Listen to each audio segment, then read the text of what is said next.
My Eyes, Your Eyes, short story by JameliaAlicia. I stood present in time, aligned with nature and the universe.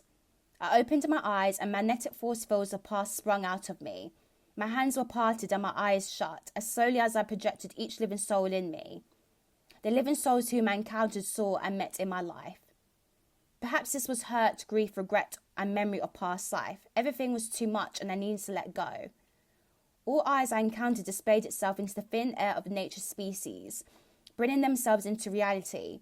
Blue, grey, green, brown eyes, different shapes and sizes, all languages spoken through the eyes of the people I encountered, some shredded words, some words that brought life. I birthed the words I am kept and absorbed every living organism of emotion I left of them. I do not know if they were dead or alive. All I know that these words were life and they meant something to me. In the gaps of time, I found myself standing between shadows like a temple. They were facing away from me. Every time I touched their shoulder, their shadow would turn away from me. That's what it's like to find a heartbreak in the middle of time zones, touching destiny and expecting to find answers. This girl was me. This girl, the name was Bethany. I went by many names, but in different lives. I had many stories to tell, many eyes to meet and form either platonic or intimate relationship with.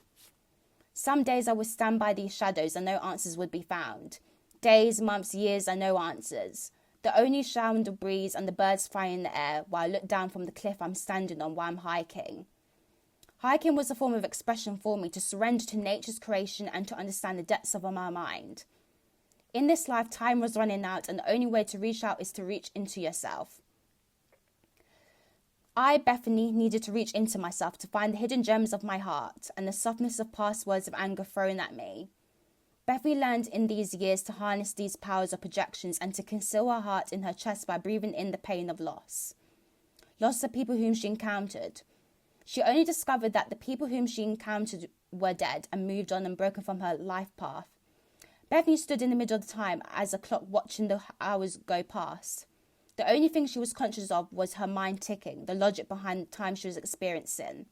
Each hour was marked memories, and the full hour marked the formal closure of memories. Sunset of dawn, spring was beginning and ending with the last inhale of breath of the day.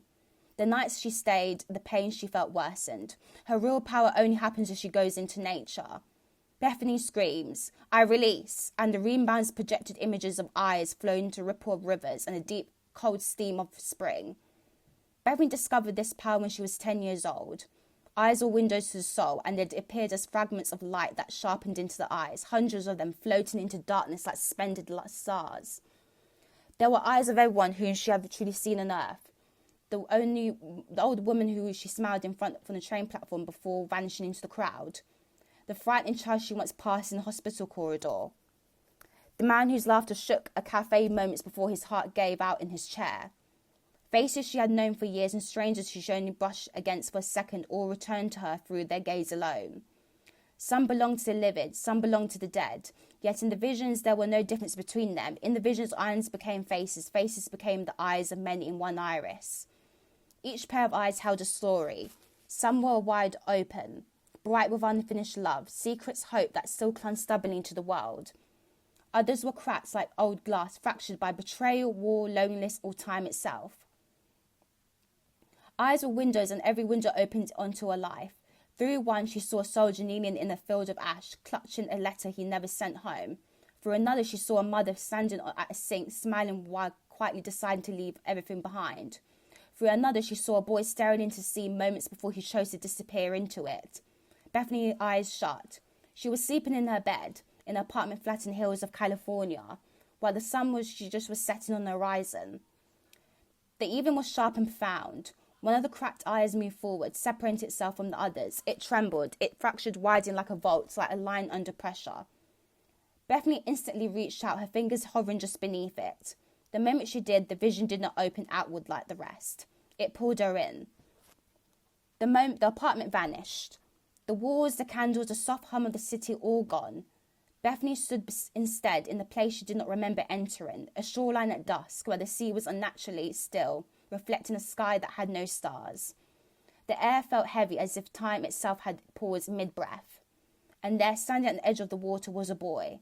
The same boy who she had seen through one of the eyes, the boy who stared into the sea before choosing to disappear. Only now he had not stepped forward. He turned to her. "You saw me," he said, his voice quiet but certain. Bethany hesitated. "I witnessed you." "That's not the same." His gaze was steady, unbroken, not cracked, not closed, fully open. "You saw the moment, but not the weight of it." The sea behind him rippled, and suddenly Bethany felt it, not as a picture, but as presence pressing into her chest. A deep pain that needed to be confronted. She had to acknowledge it. The loneliness, the silence that hovered in him for years.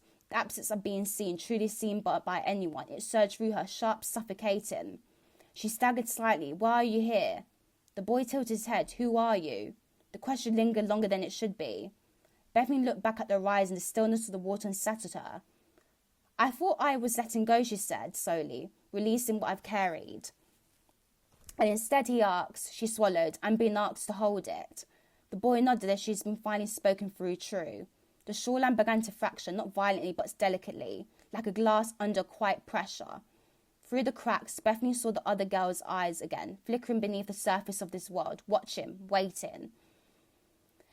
Then, just like memories, she realised aloud, "They're unfinished." The boy stepped closer, the water lapping softly at his feet. Every eye you carry is a moment that didn't close properly. A truth that wasn't seen fully, a life that was witnessed but not understood. Bethany's eyes chest tightened. "That's too much for one person. Then why were you chosen to see them?" he asked, not unkindly. She had no answer. The silence stretched between them, filled only by a faint sound of a moving sea. Then slowly, Bethany stepped forward until she stood beside him at the water's edge. "What happens if I stay?" she asked. The boy looked out across the horizon. "Then you become part of it. Another eye, another window waiting for someone else to understand. And if I leave," he turned back to her, and then for the first time there was something like hope in his expression. "Then you don't just see anyone," he said. "You change what you've seen." The world trembled. Bethany closed her eyes. For the first time since her visions began, she did not reach outward. She reached inward, past the eyes, past the memories, past the fractures, towards something quieter, something deeper, not observation, not witnessing, connection. When she opened her eyes again, the sea was no longer still. It moved. Not violently and not chaotically, but with gentle, undeniable current. The boy inhaled sharply, as if feeling something shift inside of him. "You felt that?" Bethany asked. He nodded. The crack in the world began to mend, not perfectly, but not completely, but enough to hold. And in that moment, Bethany understood her power was never about letting go. It was about what she chose to carry forward. Behind her, the countless eyes watched as something changed, not in them, but through them. For the first time, some of them began to close. The last tear from Bethany's eyes falls on her cheek as she shuts her eyes.